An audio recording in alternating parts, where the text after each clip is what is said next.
Imagine standing in Manhattan at 11:59 p.m. on January 16, 1920. Inside thousands of saloons and private clubs, people are frantic. They are chugging champagne from the bottle and holding literal mock funerals, complete with velvet-lined coffins, to bid a desperate final farewell to legal alcohol. At exactly midnight, a continental superpower of over 100 million people goes completely dry. The 18th Amendment to the United States Constitution officially takes effect.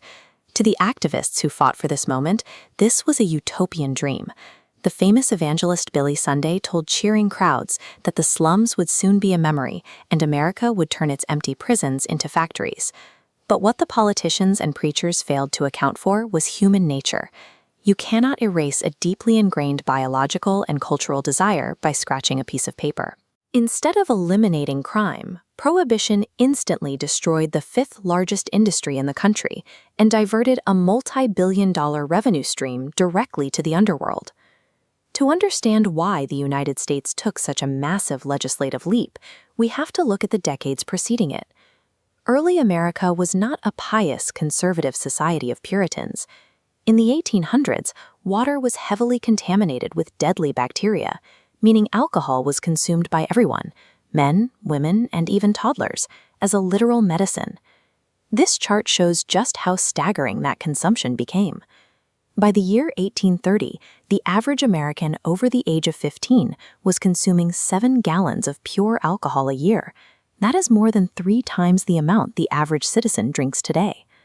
Corn and grain were so abundant in the West that cheap whiskey became a currency. Factory workers got mandatory liquor breaks twice a day. Look at the faces of these men in a typical 19th century saloon.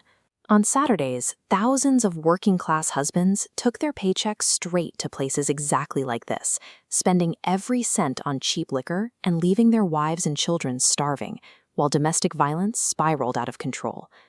Out of this dark reality, the temperance movement was born, and nobody personified its rage quite like Carrie Nation. Driven by the trauma of an alcoholic husband, she began marching into illegal saloons, screaming at the top of her lungs and violently shattering bars and liquor bottles with a heavy steel hatchet. Carrie Nation provided the shocking theater, but the actual political power came from the Anti-Saloon League.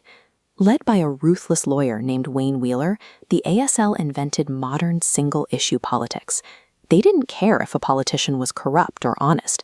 If you voted to ban alcohol, they backed you. If you didn't, they spent millions to destroy your career.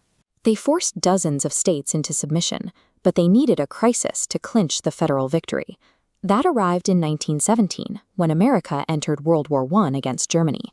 Because the vast majority of America's massive beer breweries were owned by German immigrants, the ASL began publishing ads claiming that drinking beer was actively un-American, and that German brewers were secret agents undermining the troops. Banning alcohol was successfully reframed as a direct national security directive to conserve grain and win the war. The 18th Amendment sailed through Congress on a wave of wartime paranoia and political intimidation. To enforce this new constitutional amendment, Congress passed the Volstead Act. But when citizens actually read the text, they found a massive gap. The law made it illegal to manufacture, sell, or transport intoxicating liquors, but it explicitly did not make it illegal to actually buy, possess, or consume it. If you already owned alcohol before January 17, 1920, you could drink it legally until the day you died. For those who couldn't afford to hoard warehouses of liquor beforehand, the Volstead Act provided legal bypasses. Take a look at this vintage brown bottle of medicinal spirits. The law allowed doctors to prescribe high-proof alcohol for ailments ranging from anxiety to simple fatigue. Notice the orange label reading, "For medicinal purposes only." Millions of Americans suddenly developed chronic illnesses. Over the course of Prohibition, doctors issued over 11 million individual prescriptions, and pharmacy chains grew from dozens of stores to hundreds just by dispensing this medicine.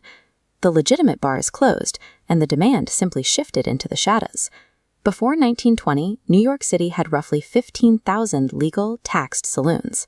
Within 5 years of Prohibition, the city was hiding up to 100,000 illegal speakeasies behind reinforced wooden doors in basements and back alleys. Inside these underground clubs, society was rapidly changing. Prior to 1920, respectable women were excluded from traditional saloons, but modern young women marched right inside. Jazz musicians were hired to entertain the crowds, bringing black music directly to wealthy white audiences. A piece of legislation designed to eradicate drinking culture actually turned it into a glamorous, rebellious act, mixing genders and classes in public spaces. But the alcohol served in these clubs was increasingly dangerous. Criminal syndicates began stealing industrial alcohol meant for paints and fuels. They diluted it and added toxic chemicals like kerosene and embalming fluid to give it a kick. In an attempt to stop bootleggers from stealing these industrial supplies, the United States government actually ordered chemical companies to deliberately poison the alcohol. Bootleggers ignored the warning and sold it anyway. Over the course of the ban, an estimated 10,000 Americans were killed by drinking poisoned, government-mandated alcohol.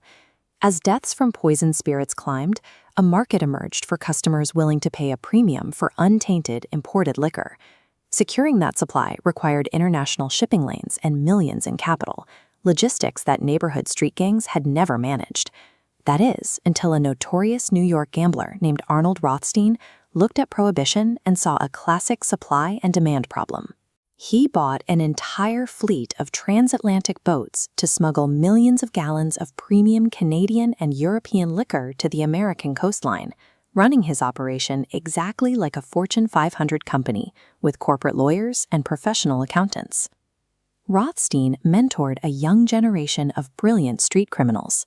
Charles Lucky Luciano realized the old-school mafia bosses were too rigid and prejudiced to survive. He formed strategic alliances across Jewish, Irish, and Polish mobs, streamlining their shipping lanes and distribution networks. By attempting to legislate morality, the federal government had wiped out the legitimate taxed alcohol industry, only to forcibly transfer its billions directly into the bank accounts of highly organized multinational cartels. While New York bootleggers operated like a quiet corporate boardroom, but the streets of Chicago became a bloody war zone as rivals fought for control of the closed breweries. Sitting on top of that mountain of cash and gunpowder was Al Capone. After his boss was nearly assassinated by a rival gang, Capone seized total control of the Chicago outfit in his mid-20s. He scaled the business to an astronomical level, generating the modern equivalent of over $1.3 billion every single year. Unlike mobsters hiding in the shadows, he wore custom silk suits, drove a bulletproof Cadillac, and signed autographs like an A-list celebrity. He maintained this public profile by administering systematic bribes. Capone paid out over $500,000 in cash every single month to local police officers, detectives and judges, and even the mayor of Chicago. The money pouring in from illegal alcohol was so immense that criminal syndicates no longer had to evade the law. They could simply buy it out entirely.